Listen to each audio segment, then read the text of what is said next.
Hey everybody, Michael Snyder, California Weather Watch. Today is July 7th, and right now we're looking at the visible satellite imagery this morning. You can see the marine layer butting up against the coastal areas here. You can see a little bit of smoke from the lake fire there. Actually had what is known as a pyrocumulus cloud growing on that fire at some points yesterday as well. That's where that fire starts to make its own cloud. And those pyrocumulus clouds can actually produce lightning themselves. It can actually spawn more fires downwind. But you can see that marine layer all the way up the coastal areas here, but that is it for the cooler areas here, because once you get right off the coastline, it gets very warm here across much of California, Nevada, and Arizona. And also on a note here, just let me know what you think of the green circle here on my arrow here. Does that make it easier to follow along where I'm pointing, or is that more distracting? Let me know. I'll just do it for today, and I'll get some of the comments below. But anyway, let's move into what's going on here today. There's that lake fire there. It's over 13,000 acres burned now. And you can see we've got numerous other small fires out there as well. So we've got a lot of wildfires, but we have no huge fires unless you want to include the lake fire in that right now. And if we take a look at the high resolution rapid refresh, I'm going to put this into motion. And here's the lake fire right there. And if I put this into motion, you can see how it flares up as we go through the afternoon and the evening hours.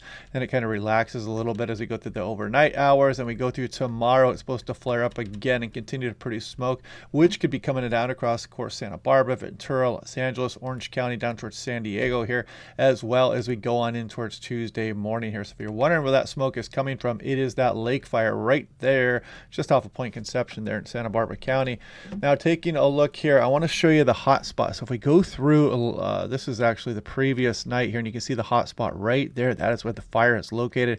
We go through yesterday, you can see it producing smoke out there, and then it kind of flares up a little bit in the afternoon hours. You actually see a little bit of cumulus that built up to the higher terrain just off to the east of it as well.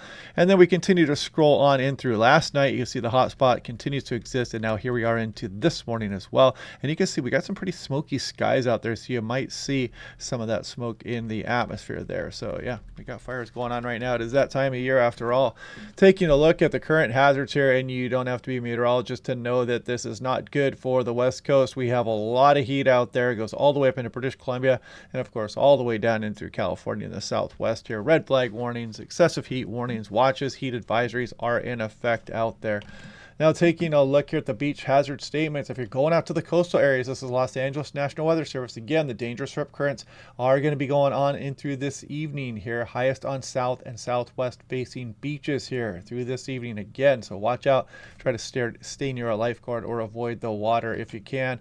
Now taking a look at San Diego, you can see Palm Springs dropping down a little bit here today. The forecast high is 115. Should be back up towards 120 as we go through tomorrow. And of course, if you want to beat the heat, get out towards the coastal regions here. Look at Means Lake, 114, Ludlow, 116. Some crazy temperatures out there. Taking a look at some of the records that have fallen for Sacramento. Got Redding with this all-time record temperature of 119 degrees here. So very intense heat out there. Red Bluff 118, Sacramento 113. The executive airport checked in at 110, Stockton 111, 110 at Modesto, the all-time record high. We are just absolutely blowing records away here across much of the region.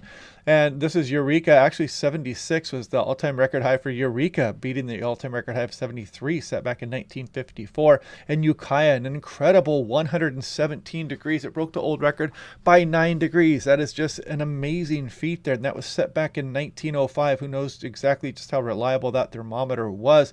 Just an amazing record there at Ukiah yesterday. This is King City and Livermore, also setting all-time daily record highs. King City beat it by 3 degrees. It was set just about 6 years ago here in Livermore, well back in 1905. We broke that one also. And so now we go down a little bit further south. You can see Sandburg, and we broke that old record by 8 degrees. Just some incredible records we are setting here. Paso Robles, 114, and you can see, what is this, Palmdale, 115. The previous record was 111. And if you want a nice, affordable home weather station to record this data for your individual location, it will build a forecast for you. It's got a lightning detection system. It's all solar powered and wireless here. Click that link down below if you want to save 10% off. Highly recommend that station. This is Palm Springs. You can see, if you want to call that a little bit of relief here today, 115, 117 or so, but then bouncing back to 120 as we go through Monday, Tuesday, Wednesday, and Thursday, again, 119. This is off in towards Arizona. Look at, we have the chance to break some all-time daily record highs for Phoenix. Look at this, July 8th, 115 is the all-time daily record high, as well as the 10th. 116 is the forecast high. So interesting stuff there as well. Now, taking a look at the record-breaking stuff potentially coming for Las Vegas. The all-time record is 117 degrees for Las Vegas, and that could be tied today. Outside chance of breaking that. And again, the excessive heat warnings go on it through at least Thursday coming up here. And excuse me, frog in my throat. And for Death Valley, the all-time record high is 134 degrees. We're not going to get there, but we are going through a very impressive heat wave, even for Death Valley standards. You can see the daily record highs could be tied here as we go through today and tomorrow.